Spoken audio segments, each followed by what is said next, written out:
आज Doubtnut app download करें। Doubtnut पर अपने सभी गणित, रसायन विज्ञान, भौतिक विज्ञान और जीव विज्ञान के डाउट्स का करो सफाया। बस प्रश्न की फोटो खींचो, एक ही प्रश्न को क्रॉप करो और तुरंत वीडियो सोल्यूशन पाओ। अभी डाउनलोड करें।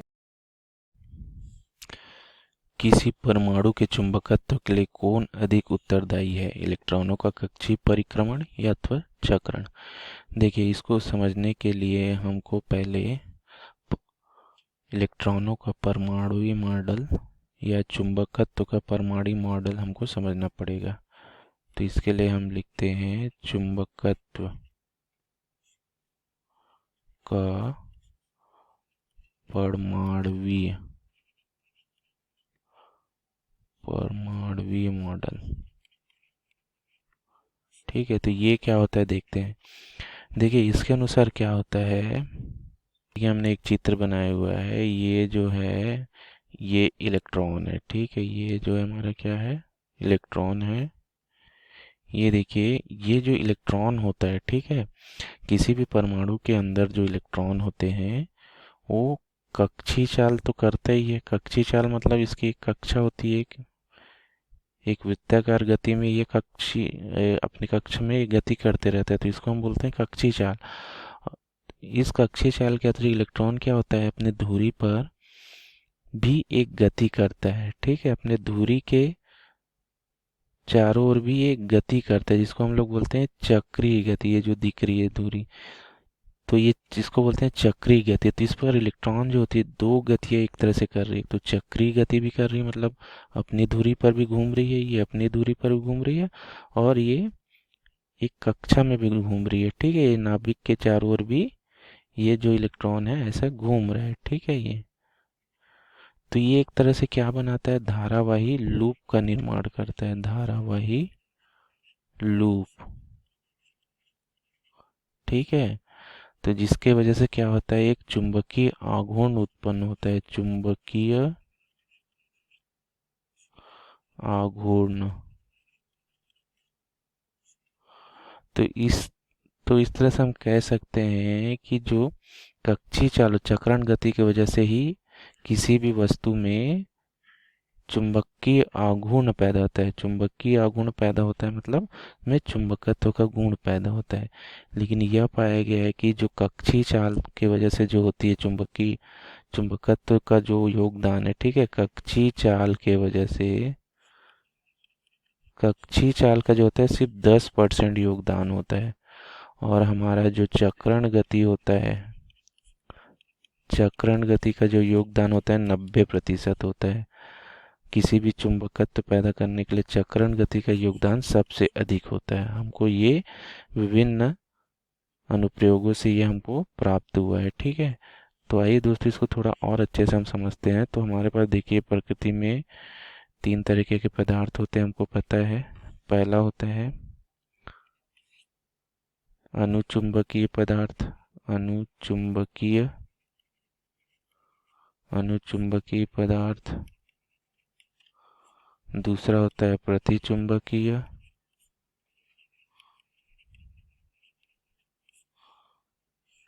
और हमारा तीसरा जो होता है वो होता है लौह चुंबकीय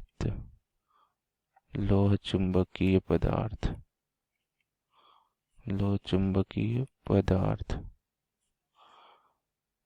तो देखिए, पहले हमारा जो अनुचुंबकीय में क्या होता है, अनुचुंबकीय पदार्थ, अनुचुंबकीय पदार्थ में क्या होता है, जो इसमें जो प्रत्येक जो परमाणु है,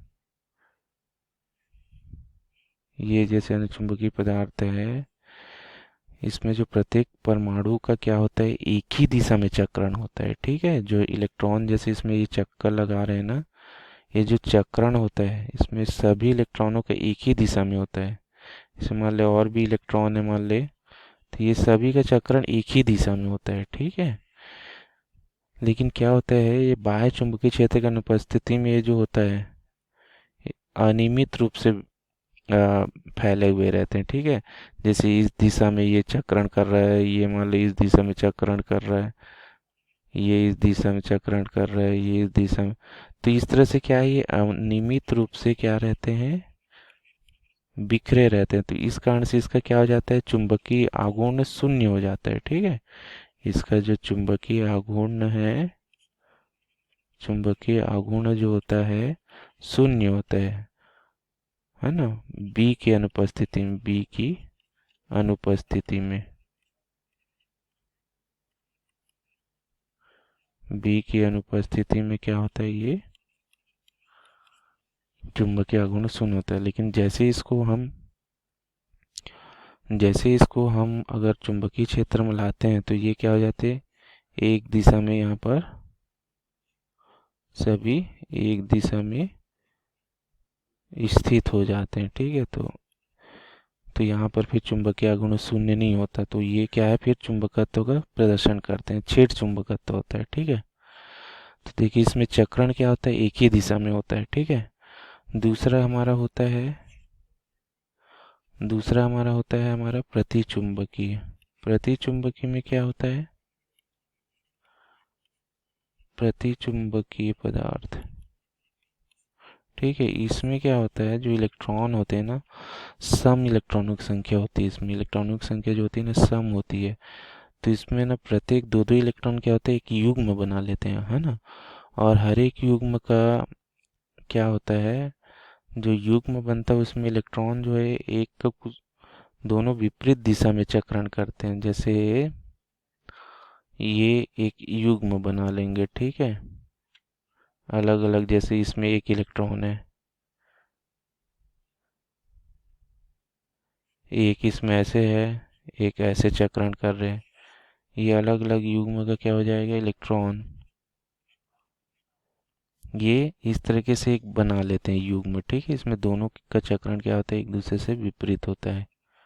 ठीक है,